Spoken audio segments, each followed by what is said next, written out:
Halo, Om Swastiastu. Perkenalkan, nama Ibu Kiki Ratna, kelas B, Prodi PGSD. Nah, di pertemuan kali ini kita akan membahas materi yaitu hubungan antara sifat hantaran dan kegunaan benda. Suhu menunjukkan derajat panas benda. Semakin tinggi suhu suatu benda, maka semakin panas benda tersebut. Suhu juga yang diukur dengan alat termometer. Dan suhu juga adalah keadaan panas atau dinginnya udara. Sifat hantaran benda merupakan kemampuan benda untuk menghantarkan panas. Sifat tersebut dipengaruhi oleh sifat bahan penyusun benda. Nah, energi panas atau disebut juga dengan energi kalor adalah suatu bentuk energi yang dapat berpindah. Konduksi. Konduksi adalah perpindahan panas yang tidak disertai perpindahan partikel-partikel zat tersebut. Contohnya yang pertama, panas bergerak dari ujung besi yang dipanaskan ke ujung besi yang dipegang, sehingga tangan akan merasakan panas. Yang kedua, sendok logam yang dicelupkan di air panas akan ikut panas. Konveksi adalah perpindahan panas yang disertai partikel zat tersebut. Contohnya adalah saat memasak air, panas berpindah dari cerek ke air bagian bawah terus naik ke bagian atas. Ketika air mendidih tanpa ada uap air yang keluar dari cerek tersebut. Yang kedua, memasak air, pembakaran dengan asap yang membumbung. Yang ketiga, gerakan balon udara. Yang keempat, terjadinya angin darat dan angin laut. Radiasi. Radiasi adalah perpindahan panas yang tidak melalui zat perantara atau secara pancaran. Contohnya adalah panas matahari sampai ke bumi walau melalui ruang hampa.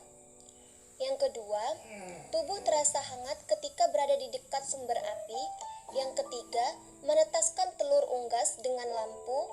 Yang keempat, pakaian menjadi kering ketika dijemur di bawah terik matahari. Selanjutnya, golongan benda. Yang pertama, konduktor. Konduktor adalah benda-benda yang dapat menghantarkan panas dengan baik. Jika terkena panas di salah satu bagian benda ini, maka panas diteruskan ke bagian lainnya. Contohnya aluminium, besi, baja, perak, dan kuningan. Yang kedua, isolator. Benda isolator adalah benda yang tidak dapat menghantarkan panas dengan baik. Jika terkena panas di salah satu bagian benda ini, maka panas tidak dapat diteruskan ke bagian lainnya. Isolator adalah bahan yang tidak dapat menghantarkan panas.